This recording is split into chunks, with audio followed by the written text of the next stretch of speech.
सादाबाद तहसील से लगातार 35 साल से भारतीय जनता पार्टी का प्रतिनिधि ही लोकसभा में जीत के गया है।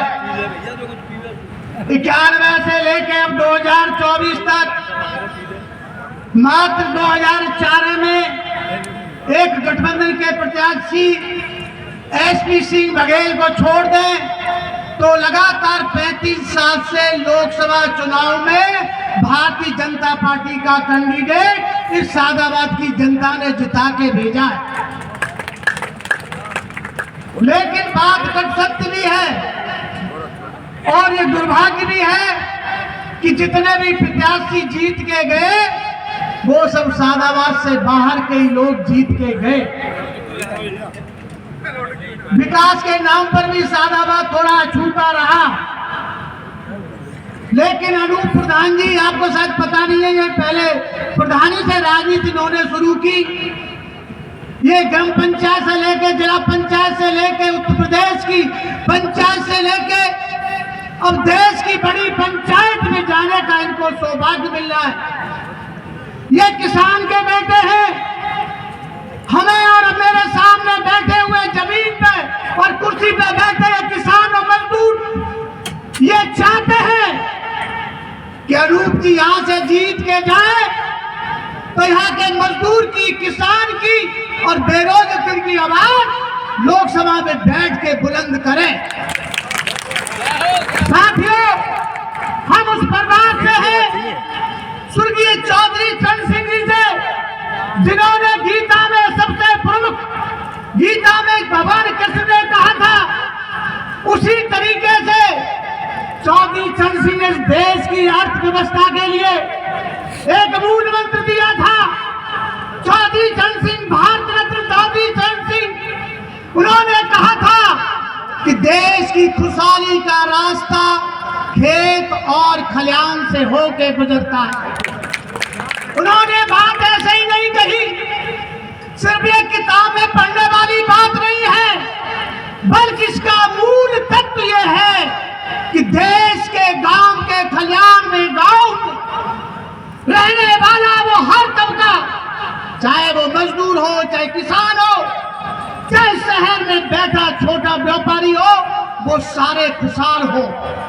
वो कहा करते थे कि अगर गांव में रहने वाला किसान अपनी खेती से कड़ी धूप, सर्दी और ठंड में मेहनत करके उस अन्न को ले जाकर के जब बाजार में बेचेगा और उसकी जेब में पैसा होगा, उस पैसे से आकर के गांव के साथ जो मजदूर से कंधे मिलाकर चलता है, उसको मजदूरी के पैसा किसान देगा।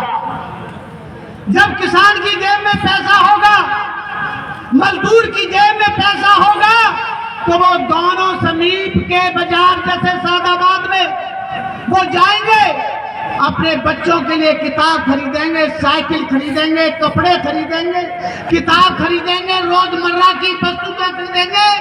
तो मजदूर और किसान की जेब में पैसा होगा, जभी तो वो खरीदेगा तो शहर में बैठे व्यापारी की दुकान जभी चलेगी जब किसान और मजदूर की जेब में पैसा होगा। तो वो व्यापारी भी खुशहाल होगा, मजदूर भी खुशहाल होगा, किसान भी खुशहाल होगा, जब जाकर के देश खुशहाल होगा। साथियों, चौधरी चरण सिंह जी हमारे बीच में नहीं है, लेकिन आज भी उनकी याद खेत पे बैठा हुआ किसान जब उसके पैर में कांटा चुभता है तो वो भी चौधरी चरण सिंह का नाम लेता है। मैं वक्त कम है, लेकिन अनूप जी से एक बात तो मैं जरूर कहूंगा, इस जनता की आवाज।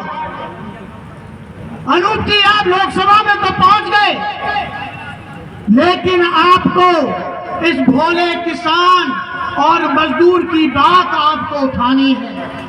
आपको इस किसान को एमएसपी दिलवाना है। आपको मैं पुनः आग्रह ये भी करना चाहूंगा, जो अग्निवीर जैसी योजना थी उस पर भी पुनर्विचार करने के लिए आप लोकसभा में हमारी बात उठाएंगे, ये हम अनूप प्रधान जी से चाहते हैं। क्योंकि समय कम है, मैं फिर आप सभी लोगों से बात जरूर कहना चाहूंगा, सिर्फ 400 पार के नारे के चक्कर में मत आ जाना। अगर आप ऐसे ही 400 पार करते रहे और घर बैठे रहे, कानून तो जीत रहे, क्योंकि 400 पार है तो धोखा हो सकता है। आपको आने वाली 4 तारीख को ज्यादा से ज्यादा मत का प्रयोग करना है, जब भी 400 पार होगा। राम राम का धन्यवाद।